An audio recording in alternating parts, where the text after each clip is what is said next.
ప్రభు యొక్క ఘనమైన నామాన్ని బట్టి ప్రతి ఒక్కరికి వందనాలు చెల్లిస్తున్నాను. ఎఫ్సీలు రాసిన పత్రిక 5వ అధ్యాయము 15వ వచనం నుంచి 19వ వచనం వరకు. దినములు చెడ్డవు గనుక మీరు సమయమును పోనీయక సద్వినియోగం చేసుకొనుచు అజ్ఞానుల వలె కాక జ్ఞానుల వలె నడుచుకున్నట్లు జాగ్రత్తగా చూచుకోండి. ఇందు నిమిత్తము మీరు అవివేకులు కాక ప్రభు యొక్క చిత్తం ఏమిటో గ్రహించుకోండి. మరియు మద్యంతో మత్తులై ఉండకుడి, దానిలో దుర్వ్యాపారం గలదు. అయితే ఆత్మపూర్ణులై ఉండిడి. ఒకరినొకడు కీర్తనలతోనూ సంగీతములతోనూ ఆత్మ సంబంధమైన పాటలతోనూ హెచ్చరించుచు మీ హృదయములలో ప్రభువుని గూర్చి పాడుచు కీర్తించుచు ఉండుడి. ఈ యొక్క లేఖనాలని ధ్యానిస్తూ ఉన్నప్పుడు ప్రతిరోజు దేవుడు అనుగ్రహిస్తున్నటువంటి కృప మనకు కనబడుతూ ఉంది. దినములైతే ఎలా ఉన్నాయో, సమయం అయితే ఎలా వృధా అయిపోతుందో, జ్ఞానం లేకుండా ఉన్నట్లయితే ఏం జరుగుతుందో అనే దాని గురించి ప్రభు అయితే ఉదయకాలాన్ని హెచ్చరిస్తూ ఉన్నారు.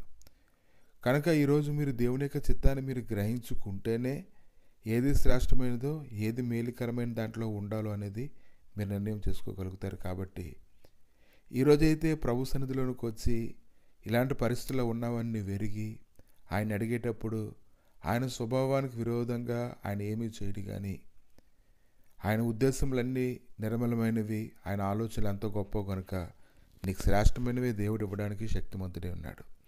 లూకా సువార్త 11వ అధ్యాయము 11 నుంచి 13 వచనాలు చూసినప్పుడు, మీలో తండ్రి అయినవాడు తన కుమారుడు చేపను అడిగితే చేపకు ప్రతిగా పామునిచ్చిన, గుడ్డును అడిగితే తేలునిచ్చిన, కాబట్టి మీరు చెడ్డవారయ్యుండి మీ పిల్లలకు మంచి ఈవులని ఈయన ఎరిగి ఉండగా పరలోకమందున మీ తండ్రి తన అడుగువారికి పరిశుద్ధాత్మను ఎంతో నిశ్చయముగా అనుగ్రహించును.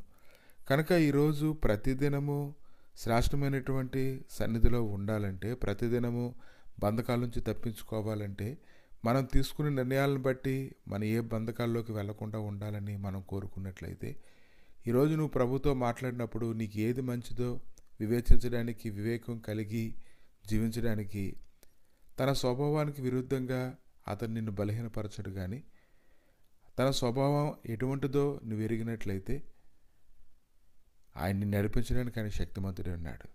కనుక ఆయన నీ పట్ల ఆయన శ్రద్ధ కలిగి ఉన్నాడు. కాబట్టి నీ విషయంలో ఆయన ఎంతో శ్రద్ధ తీసుకుని నడిపించడానికి ఆయన శక్తిమంతుడే తప్ప నిన్ను బలహీనపరచడానికి కానీ, లేకపోతే నువ్వు ఒకటడితే ఇంకోటి ఇచ్చేటువంటి స్వభావం కానీ ఆయనలో లేదు. కానీ ఆయన శ్రేష్టమైనటువంటి స్వభావాన్ని బట్టి నీకేది క్షేమం కలిగిస్తుందో దాన్ని ఇవ్వడానికి శక్తిమంతుడే ఉన్నాడు. అంతకంటే గొప్పదైనటువంటి పరిశుద్ధాత్మనే దేవుడు నీకు అనుగ్రహిస్తాడని ఈ దినాన ఆయన నీతో మాట్లాడుతూ ఉన్నారు. కనుక ఆయన స్వభావమే వేరు, ఆయన ఆలోచనలు వేరు, ఆయన ఉద్దేశంలో వేరు. ఆయన వద్దకు వచ్చినటువంటి ప్రతి ఒక్కరికి ఆయన కృప చూపించడానికి, నడిపించడానికి ఆయన ఎంతో శక్తిమంతుడే ఉన్నాడు. కనుక నువ్వు ఆయన సన్నిధిలో ఉన్నప్పుడు ఆయన అడిగింది ఏదైనా నీ క్షేమాభివృద్ధి కలిగేలాగా ఆయన చేయడానికి ఆయన శక్తిమంతుడే ఉన్నాడు.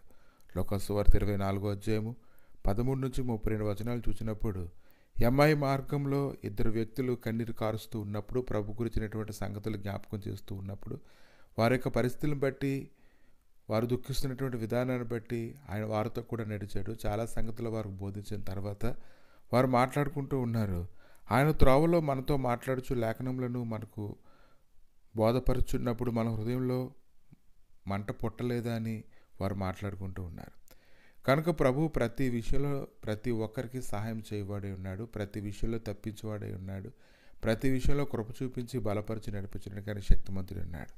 కాబట్టి ఆయన స్వభావం గొప్పది. ఆయన స్వభావాన్ని బట్టి నరులందరికీ కూడా ఆయన మేలు చేయవాడే ఉన్నాడు. శరీరధారిగా ఉన్నటువంటి దినములలో ప్రతి చోట సంచరిస్తూ ఆయన ఇంకా లేఖనాలను ప్రకటిస్తూ ప్రతి ఒక్క సందేహాలను తీసివేస్తూ అనేకులు దేవుని రాజ్యం కొరకు ఆయన సిద్ధపరుస్తూ ఉన్నాడు. కనుక నువ్వు ఆయన దగ్గర ప్రార్థన చేసుకోవాలి. ప్రార్థన చేసినప్పుడు ఆయన ఖచ్చితంగా నీకేది అవసరమో దానిని దయచేసి నీకు నడిపించడానికి శక్తివంతుడు. ఆయన స్వభావం గొప్పది. ఆయన స్వభావానికి వేరుగా ఆయన అన్నట్టు కూడా ప్రవర్తింపరు.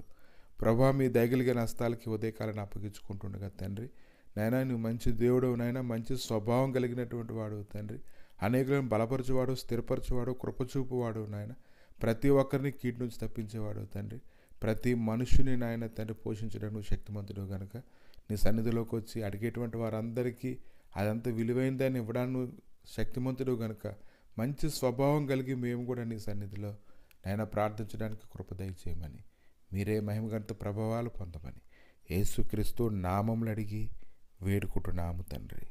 ఆమేన్.